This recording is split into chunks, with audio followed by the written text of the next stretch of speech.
कार्तिक मास में जो मनुष्य ये 3 चीजें दान करता है तो यकीन मानो जीवन में कभी गरीब नहीं रहेगा। भक्तों, कार्तिक मास का समय वह दिव्य अवसर है जब भगवान स्वयं पृथ्वी पर उतरकर अपने भक्तों के घर आते हैं। यह मास केवल पूजा या व्रत का नहीं बल्कि आत्मा को शुद्ध करने और अपने जीवन के पापों को मिटाने का अवसर है। कहा गया है कि जो मनुष्य कार्तिक मास के समाप्त होने से पहले 3 विशेष दान करता है उसके जीवन से दरिद्रता सदा के लिए दूर हो जाती है, क्योंकि दान केवल धन का लेन देन नहीं होता, यह हृदय की पवित्रता और आत्मा की विनम्रता का प्रतीक होता है। जिस दिन मनुष्य सच्चे भाव से दान करता है उसी दिन उसका भाग्य बदल जाता है। इसीलिए आज की इस कथा को ध्यान से सुनिएगा, क्योंकि यह केवल दान की बात नहीं करेगी बल्कि यह बताएगी कि कौन से 3 दान ऐसे हैं जो भगवान विष्णु को अत्यंत प्रिय हैं और जिन्हें करने से जन्म जन्मांतर की दरिद्रता मिट जाती है। दर्शक बंधुओं, यह कथा आपको उस रहस्य तक ले जाएगी जो हमारे ऋषि मुनियों ने अपने अनुभव से पाया था कि धन तब तक सुख नहीं देता जब तक वह दूसरों के काम ना आए। तो आइए आज हम उस दिव्य रहस्य को समझते हैं कि कार्तिक मास के जाने से पहले वे कौन से 3 दान हैं जो जीवन में कभी भी कमी नहीं आने देते। साथियों, कार्तिक मास का पहला और सबसे पवित्र दान है दीपदान। दीपदान का अर्थ केवल एक दीपक जलाना नहीं है बल्कि अपने भीतर के अंधकार को मिटाना है। जब हम दीपक जलाते हैं तो वह केवल तेल और बाती का नहीं होता, उसमें हमारी श्रद्धा, हमारी भक्ति और हमारी कृतज्ञता जलती है।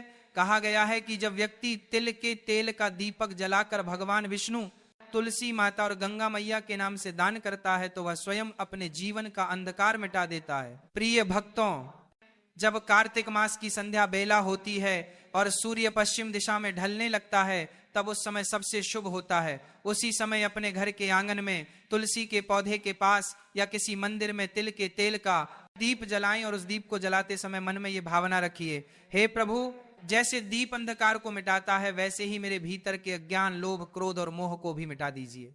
जो मनुष्य इस भावना के साथ दीप दान करता है उसके जीवन में कभी अंधकार नहीं रहता। तुलसी माता के समीप तिल का दीपक जलाने का अर्थ यह है कि आप धर्म और समर्पण का दीप जलाते हैं। जिस घर में प्रतिदिन तुलसी माता के नीचे दीप जलाया जाता है वहां राक्षसी शक्तियां प्रवेश नहीं कर पाती, वहां दरिद्रता नहीं टिकती, वहां कलह नहीं होता। माता लक्ष्मी स्वयं उस घर में प्रवेश करती हैं और कहती हैं, जहां दीपक जलता है वहां मैं वास करती हूं। कार्तिक मास के प्रत्येक दिन और विशेषकर पूर्णिमा या अमावस्या की रात को यदि मनुष्य भगवान विष्णु के मंदिर में जाकर तिल के तेल का दीपक जलाए तो उस दीपक की लौ सीधी स्वर्गलोक तक जाती है। भगवान स्वयं कहते हैं, जो मेरे नाम से दीप जलाता है मैं उसके जीवन के अंधकार को मिटा देता हूं। प्राचीन कथा में वर्णन आता है कि एक निर्धन स्त्री थी जो पूरे साल कुछ न कुछ बचाकर कार्तिक मास में दीप दान करती थी। एक बार उसने केवल एक दीप जलाया, परंतु उस दीप में इतनी श्रद्धा थी कि स्वर्गलोक में भी उसकी ज्योति दिखाई दी। भगवान विष्णु ने प्रसन्न होकर कहा, इस स्त्री का कोई भी जन्म अंधकार में नहीं रहेगा, अगले जन्म में वह उसी नगर की रानी बनी। इसीलिए कार्तिक मास के अंतिम दिनों में जब यह पवित्र काल समाप्त होने को होता है तब यदि कोई व्यक्ति तिल के तेल का दीप जलाकर दान कर देता है तो वह अपने जीवन की दरिद्रता को सदा के लिए समाप्त कर देता है। जो दीप जलाते हैं वह केवल मिट्टी का दीपक नहीं होता, वह आपके आने वाले भविष्य की नींव होता है। उस दीप में आपकी श्रद्धा का प्रकाश, आपके कर्म का तेज और आपके भाग्य का उजाला समाया होता है। प्रिय भक्तों, ध्यान रखिए, दीपक केवल एक क्षण के लिए नहीं जलता, वह आपके आने वाले समय को प्रकाशित करता है। जो मनुष्य कार्तिक मास में तिल का दीप दान करता है उसके पाप नष्ट हो जाते हैं, पूर्वज तृप्त होते हैं और भगवान विष्णु स्वयं उस व्यक्ति के जीवन में सौभाग्य का दीप जला देते हैं। इसीलिए आज जब संध्या का समय हो तो श्रद्धा से दीपक जलाइए, उस दीपक की लौ से भगवान के चरणों को प्रणाम कीजिए और कहिए, हे प्रभु, इस दीपक के प्रकाश से मेरा मन भी प्रकाशित हो जाए। यही दीपदान आपके जीवन का सबसे बड़ा पुण्य बन जाएगा। साथियों, दूसरा दान है वस्त्र दान। प्रिय दर्शकों, कार्तिक मास में किया गया प्रत्येक दान अद्भुत फल देता है, परंतु वस्त्रदान ऐसा पुण्य कर्म है जो मनुष्य के भीतर दया, करुणा और विनम्रता का प्रकाश जगाता है। यह केवल कपड़े देने का कार्य नहीं है बल्कि किसी दूसरे के जीवन में गर्माहट और सम्मान देने का माध्यम है। शास्त्रों में कहा गया है, वस्त्रम ददाति सौख्य आयुष्य चक्रते, अर्थात जो मनुष्य वस्त्र दान करता है उसे सुख, आयु और कीर्ति तीनों का आशीर्वाद मिलता है। कार्तिक मास के समय जब शीतल हवाएं चलने लगती हैं जब सुबह ओस की बूंदें धरती पर मोती बनकर गिरती हैं, तब वही ओस किसी निर्धन के तन पर कांपती हुई ठंड बन जाती है। ऐसे समय में यदि कोई व्यक्ति किसी जरूरतमंद को वस्त्र उड़ा दे तो वह केवल कपड़ा नहीं देता, वह भगवान को स्वयं उड़ा देता है। भक्तों, ये वही समय है जब मनुष्य का छोटा सा दान भगवान की नजरों में बड़ा बन जाता है, क्योंकि भगवान विष्णु स्वयं कहते हैं, जो मेरे किसी रूप को ढकता है मैं उसे अपने बैकुंठ में स्थान देता हूं। और हम जानते हैं हर जीव में भगवान का ही वास है। कल्पना कीजिए, एक गरीब वृद्ध सड़क किनारे ठंड से कांप रहा है। उसकी आंखों में भय नहीं परंतु उम्मीद की झलक है। शायद कोई आए और उसे ऊनी कपड़ा दे दे, और जब आप जाकर अपने हाथों से उसे एक चादर उड़ा देते हैं, वो आपके पांव छूने लगता है। उसके होठों से केवल 2 शब्द निकलते हैं, भगवान आपको सुखी रखें। क्या आप जानते हैं, ये आशीर्वाद आपके पूरे जीवन का मार्ग बदल देता है, क्योंकि जो आशीर्वाद एक भूखे ठंड से कांपते व्यक्ति के मुंह से निकलता है, वह सीधा स्वर्ग तक जाता है और वहां से वापस लक्ष्मी के रूप में लौटता है। पुराणों में कथा आती है, एक बार एक ब्राह्मण परिवार की स्त्री ने कार्तिक मास में अपने पति के लिए बचाई हुई ऊनी चादर एक साधु को दान कर दी। रात में जब वह सोने गई तो उसने स्वप्न में भगवान विष्णु को देखा, जो मुस्कुरा कर कह रहे थे, तुमने आज मुझे उड़ाया है, इसलिए अब मैं तुम्हारे घर को कभी खाली नहीं रहने दूंगा। अगले ही दिन उस परिवार को नगर के राजा से धन सम्मान और अन्न प्राप्त हुआ। प्रिय भक्तों, वस्त्र दान केवल वस्त्र का त्याग नहीं है, यह अहंकार का त्याग है।